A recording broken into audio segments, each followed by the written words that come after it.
In 1886, on a dry ridge south of Pretoria called the Witwatersrand, a prospector named George Harrison cracked open a piece of rock and found gold. Not a trace of it, not a rumor of it, but the real thing, locked inside a layer of ancient conglomerate stone that geologists now believe is nearly 3 billion years old. And Harrison, by most accounts, had no real idea what he had just stumbled onto.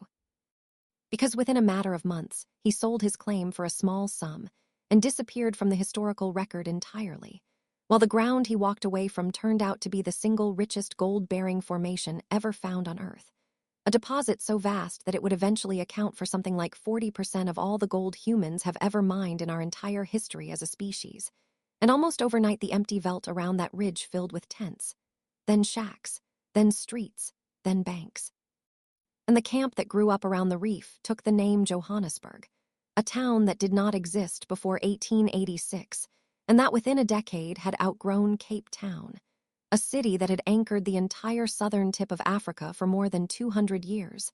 And this is the part of the story that gets skipped over far too often, because the Witwatersrand was nothing like the gold rushes people picture in their heads. Nothing like California or the Klondike, where a determined man with a pan and a mule could get rich on his own, because the gold on the Rand was buried deep, thousands of meters down in some places, sealed inside hard quartzite rock that had to be blasted, crushed, and chemically treated with cyanide just to release the metal trapped inside it. And that kind of extraction was simply beyond the reach of an individual. It demanded industrial-scale investment, deep shaft engineering, massive stamp mills, thousands of laborers, and above all it demanded capital on a scale that only a small circle of financiers anywhere in the world could actually supply. And that reality shaped everything that followed, because the moment word of the Rand's gold reached London, it triggered a rush not of prospectors, but of investment houses, mining financiers, and speculators,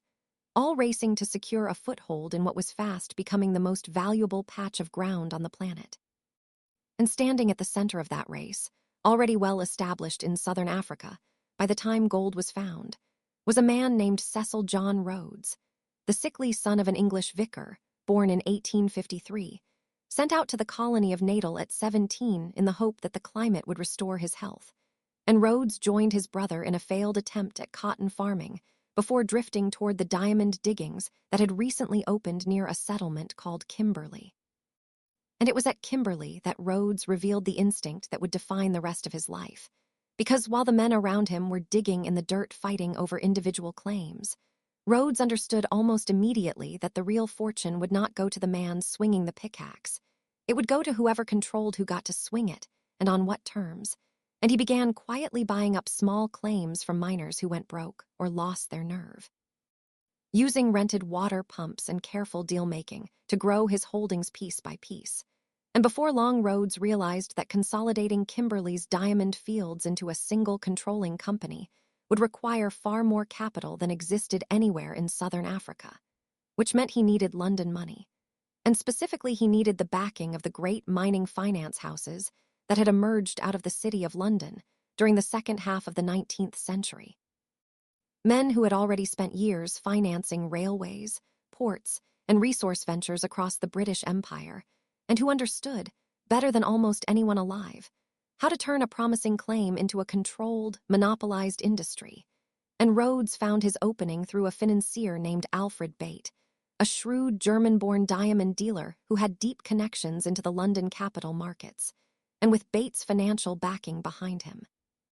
Rhodes set out to absorb Kimberley's competing claims into one company, but he had a serious rival in his way,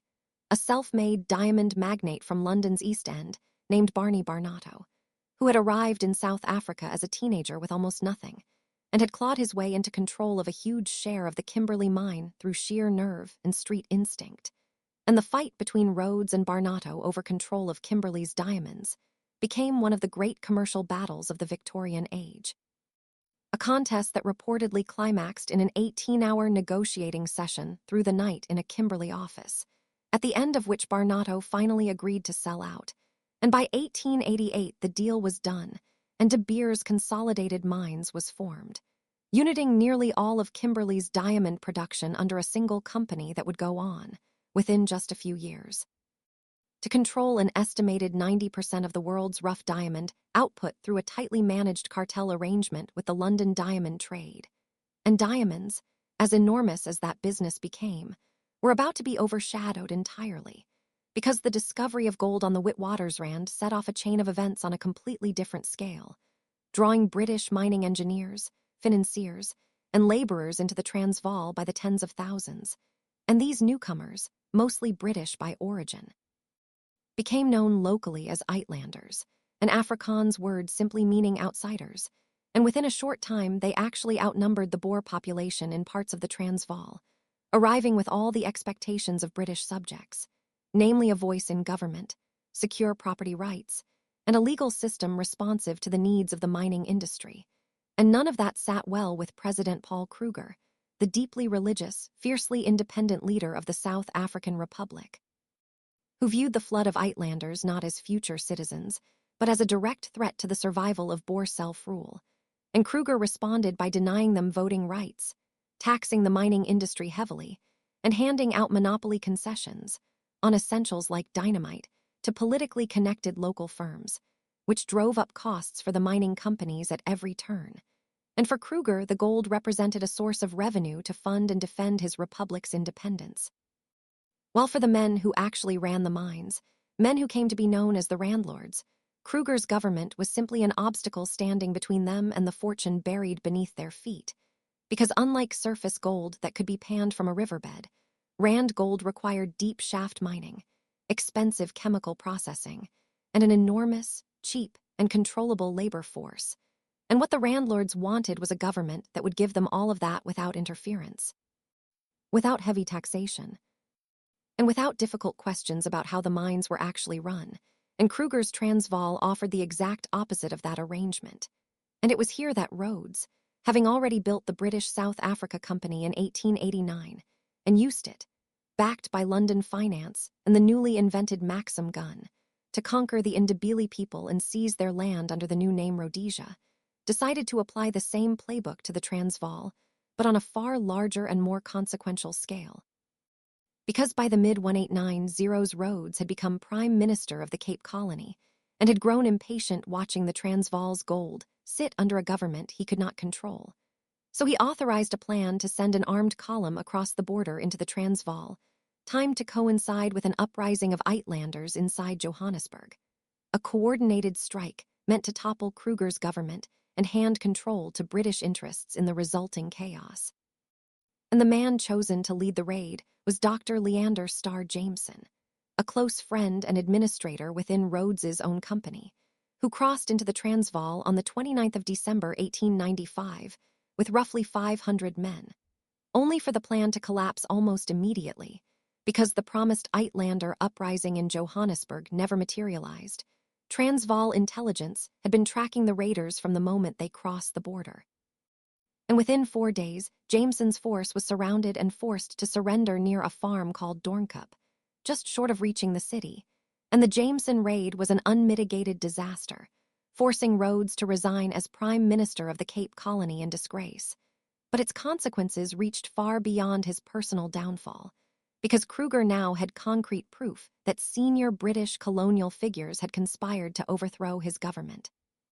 And he responded by rapidly modernizing his republic's military, importing artillery from Germany and France, including a set of formidable Creusot fortress guns, while the previously neutral Orange Free State, alarmed by the raid, moved decisively into alliance with the Transvaal.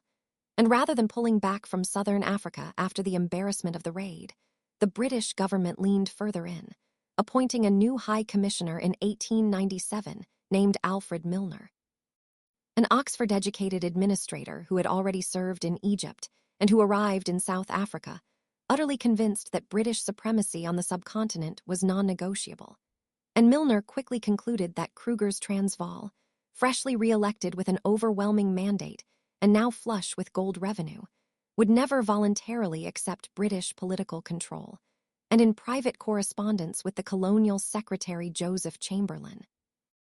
Milner argued that a crisis would essentially have to be manufactured, using the genuine grievances of the Uitlanders as the public justification while the underlying goal remained bringing the Transvaal's gold fields under British sovereignty. And Chamberlain, still wary after the embarrassment of the Jameson raid, was initially cautious, but pressure from the mining interests and from Milner himself continued to build. Fueled in part by a sustained public relations campaign organized by figures connected to the mining industry. Until in May of 1899, Milner and Kruger met face-to-face at the Bloemfontein Conference, where Milner demanded full citizenship rights for Uitlanders after only 5 years of residence, an ultimatum designed less to produce a negotiated settlement than to provoke a refusal. And although Kruger, sensing exactly what was happening, offered genuine compromises on the franchise question, Milner rejected them and walked out of the talks entirely, and Kruger is said to have wept afterward, telling those around him that it was his country the British truly wanted. And he was right, because by October of 1899, after Britain refused to withdraw troops massing on the Transvaal's borders, the Boer Republics issued an ultimatum of their own and then declared war, opening what would become known as the Second Anglo-Boer War. A brutal conflict that would stretch on for nearly 3 years, claim the lives of roughly 22,000 British soldiers, kill an estimated 7,000 Boer combatants, and produce one of the darkest chapters in the entire history of the British Empire. And the war did not go the way London expected, because the Boers were superb marksmen and highly skilled at mounted warfare across terrain they knew intimately, and during a single stretch in December of 1899. Remembered ever since as Black Week, British forces suffered 3 humiliating defeats in rapid succession, a shock that stunned an empire which had expected nothing more than a brief colonial mopping-up operation, forcing Britain to pour in reinforcements until roughly 450,000 troops had been deployed to southern Africa, the largest military commitment the empire had mounted since the Napoleonic Wars, and by the middle of 1900, the major Boer cities,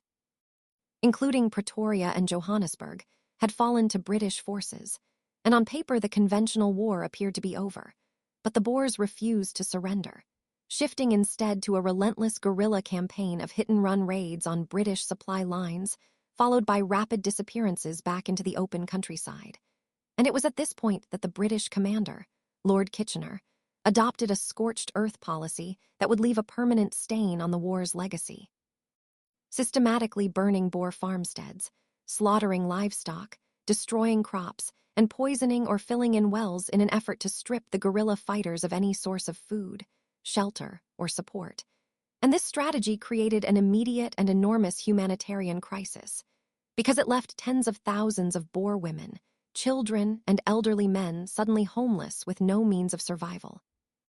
And the British response was to gather these displaced civilians into camps that were officially described as places of refuge, but that were, in reality, what we would today unambiguously call concentration camps, more than 45 of them for Boer civilians, and dozens more holding Black South Africans who had likewise been displaced by the fighting and the farm burnings. And conditions inside these camps were catastrophic, chronically overcrowded, desperately short of food and clean water, and swept repeatedly by outbreaks of measles, typhoid, pneumonia, and dysentery. And by the time the camps were finally closed, an estimated 28,000 Boer women and children had died inside them, roughly 80% of them under the age of 16, while the death toll among Black African internees, though harder to document with precision, is estimated by historians to range from 14,000 to as many as 25,000 people. And it was a British woman, Emily Hobhouse, a social worker who traveled to South Africa in January of 1901 on behalf of a distress relief fund, who first exposed the true scale of the horror unfolding inside the camps, documenting the overcrowding, the starvation-level rations, and the staggering child mortality with a thoroughness that made the reality impossible to ignore once she returned to Britain and published her findings, sparking public outrage and prompting the opposition leader Henry Campbell Bannerman to famously denounce the camps as methods of barbarism on the floor of Parliament, even as Alfred Milner, the same man who had worked to engineer the war in the first place and who now governed the occupied territories, publicly dismissed Hobhouse as a troublemaker, only later privately admitting to Chamberlain in correspondence that the camp system had been a profound mistake. an admission that arrived long after 28,000 graves had already been dug. And the war finally ended on the 31st of May 1902 with the signing of the Treaty of Vereeniging, under which the Boer Republics surrendered their independence and were absorbed into the British Empire. And here is the detail that tells you almost everything about what this conflict was ultimately fought to secure, because just 4 days after that treaty was signed, the first gold mine on the Witwatersrand reopened for business, 4 days after 28,000 women and children had died in the camps, after 7,000 Boer fighters and 22,000 British soldiers had been killed, after tens of thousands of black South Africans had died in camps that history has largely failed to remember. The machinery of gold extraction was already grinding back into motion, and Milner stayed on afterward to administer the newly conquered territories, openly describing the profits flowing from the reopened mines as the financial surplus that would fund his broader vision of state building across the region.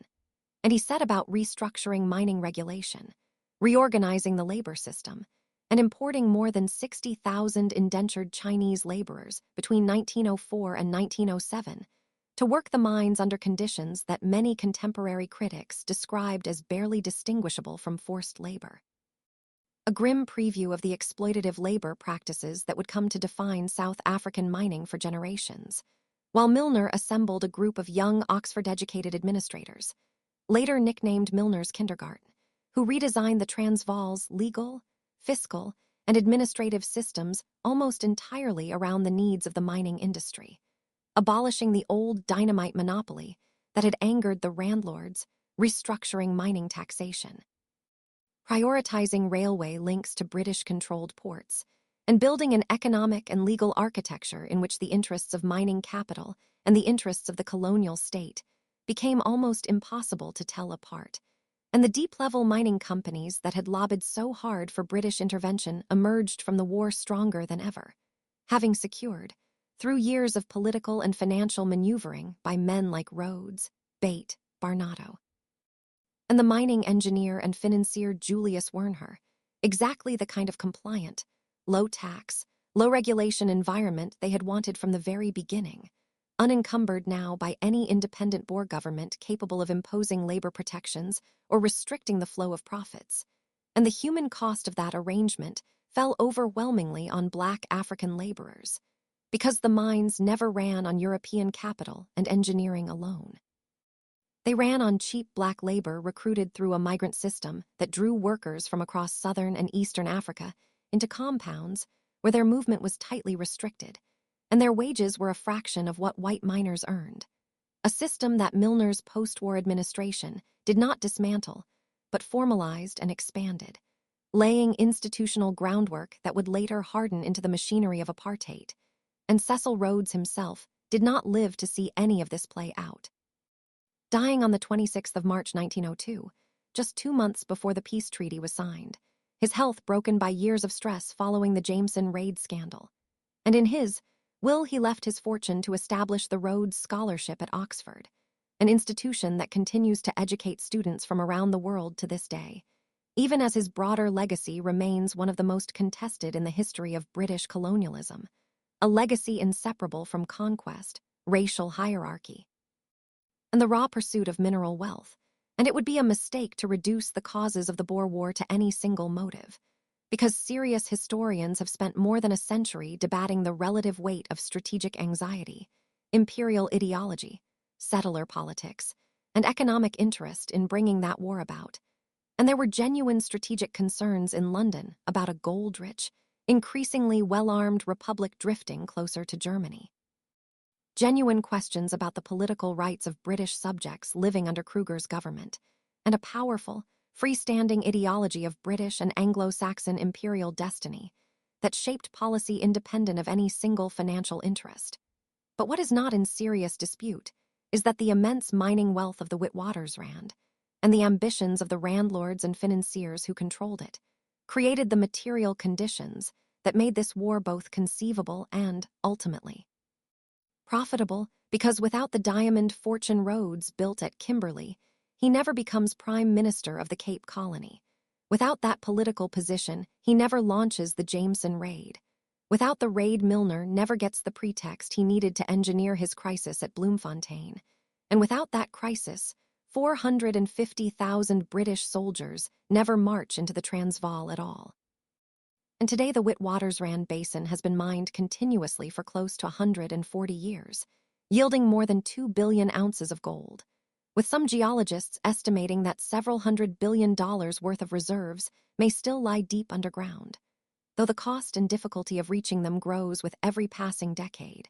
And South Africa's own currency, the rand, takes its name directly from that ridge where George Harrison cracked open a piece of rock in 1886. While Johannesburg, a city that simply did not exist before that discovery, has grown into the financial capital of the entire African continent. And De Beers, the company Rhodes built with the backing of London mining finance, still operates today, and the pale yellow mine dumps that ring Johannesburg's skyline stand as quiet, physical monuments to everything that was extracted from that ground, and to the enormous human cost spread across Boer farms, British trenches, and the unmarked graves of black South African laborers and camp internees. That was paid to extract it, and the deeper pattern at the heart of this story, the alliance between private capital and imperial power, the use of manufactured political crises to secure control over valuable resources, the willingness to absorb enormous human suffering in pursuit of mineral wealth, while the profits flow quietly back to distant financial centers, is not simply a closed chapter from more than a century ago. It is a pattern that has repeated itself again and again in resource-rich regions around the world ever since. And it leaves us with a question that the Boer War forces us to confront just as sharply today as it did in 1899, which is who actually benefits when the ground gives up its wealth, who gets to write the rules governing how that wealth is extracted, and who ultimately pays the price when the people in power decide that what lies beneath the soil matters more than the people who happen to be standing on top of it. And if you found this story as compelling as I did, I would really appreciate it if you hit subscribe and left a like, because it genuinely helps this channel keep growing and lets me keep telling stories like this one. And I will see you in the next video.